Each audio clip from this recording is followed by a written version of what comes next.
की तुमच्यामध्ये थोड्या बहुत कुंडलिनीच्यामुळे काही शक्ती निर्माण झाल्या, सिद्ध्या निर्माण झाल्यात, त्या स्वतंत्र वापरायचं स्वातंत्र्य.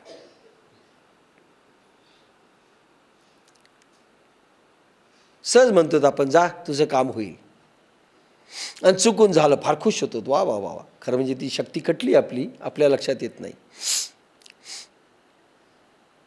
काल आम्ही बसलो होतो, सुशीला खिवसरा, राजेंद्र पोखरना, सगळी मंडळी. एका महाराजांनी बैल उठवला, एका महाराजांनी गाढव उठवलं, काय काय असेल ते. वाटलं गोड, त्या महाराजांना कळालं नाही आपली शक्ती किती नष्ट झाली. उठला असेल, पण किती वर्षाची तपश्चर्या पणाला लागली.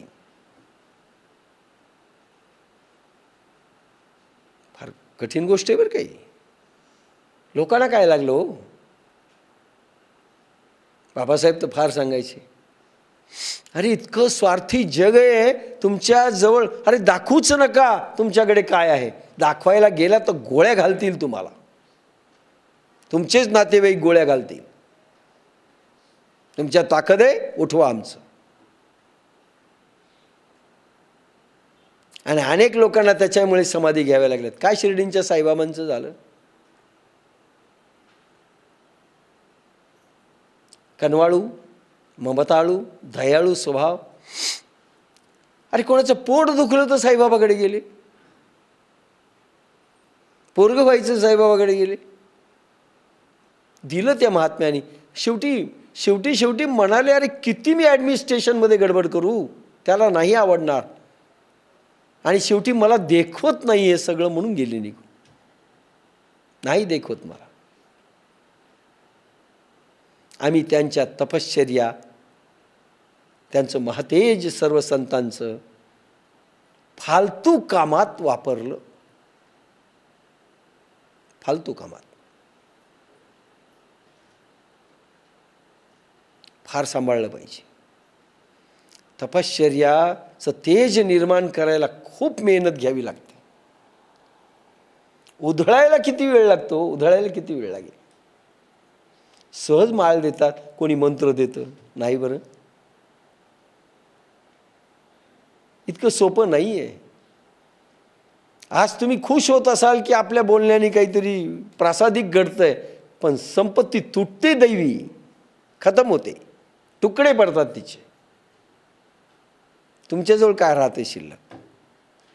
म्हणून बाप्पासाहेब सांगायचे, समुद्रा एवढं असावं, 4 घागरी गेले हरकत नाही, पण मुळातच एक लोटीभर पाणी आहे आणि 10 घागरी लोक घेऊन आले, काय वाटणार आहेत तुम्ही, आणि काय राहणार आहे तुमच्याकडे. भिकारीची भिकारी पुन्हा. फार कठीण आहे.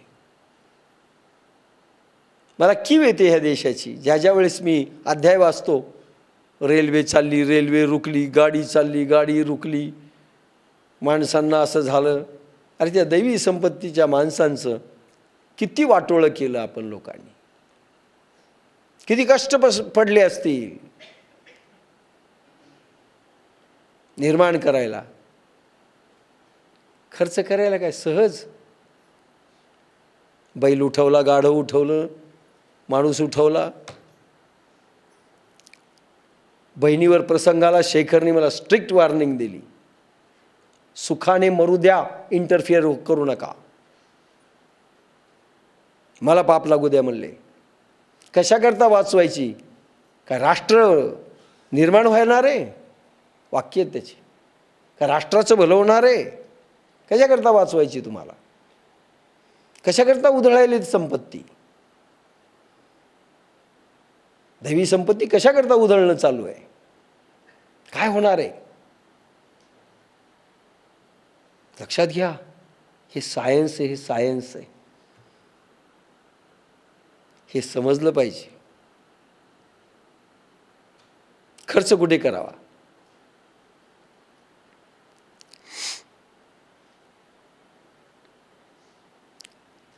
तेथ स्वतंत्र से वस्ती न घडे. स्वातंत्र्य तुमचं हिरावून घेतल्या जाईल. जी शक्ती तुमची स्वातंत्र्य दिलं होतं तिनं काही सिद्धी निर्माण झाल्या होत्या. कुठे वापरायचं कुठं नाही स्वातंत्र्य होतं.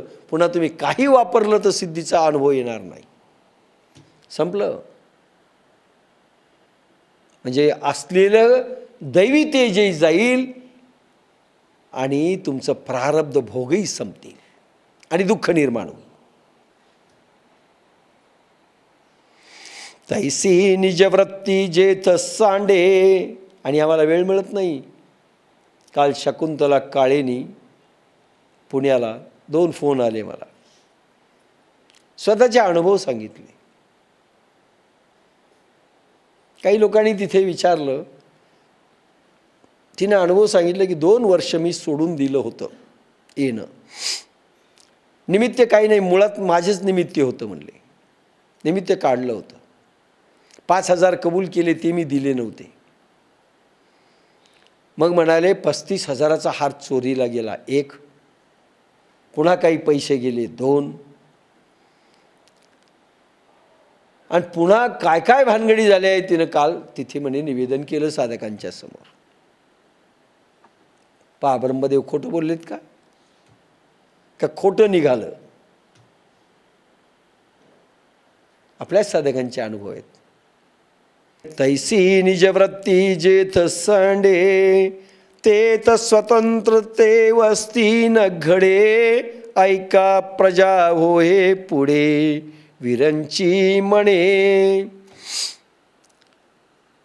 हे सगळे प्रयोग सुटतो, साधना सुटते, विचार सुटतात,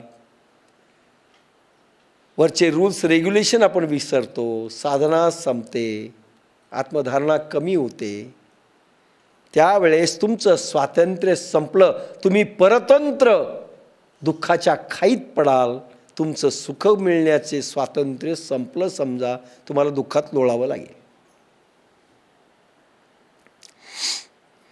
म्हणून स्वधर्म जो सांडील, तया ते काळ दंडील.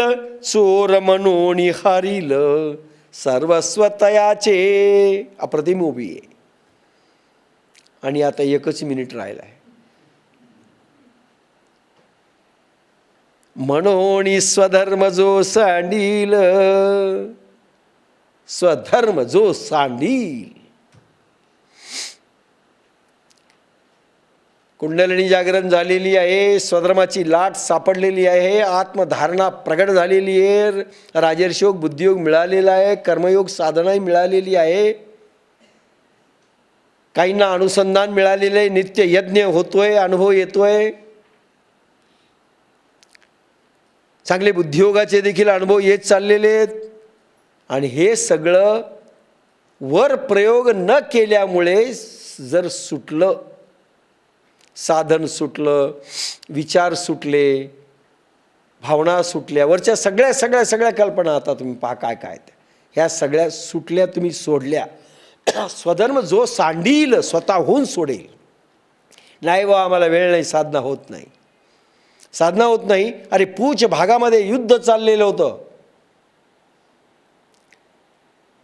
आपल्या फौजा पाकिस्तानवर लाहोरपर्यंत गेल्या.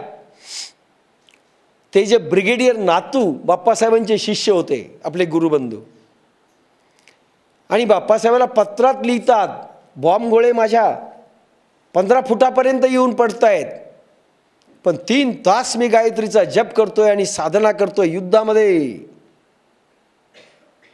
आणि तुम्हीच मला दिसतायत. पत्र होतंय, बाप्पासाहेबांना पत्र पाठवलेले की मला अशी शक्ती द्या, माझा निर्णय चुकला तर हिंदुस्थानला भोगावं लागणार आहे. लाहोरपर्यंतच्या फौजा माझ्या आता निघालेल्या आहेत.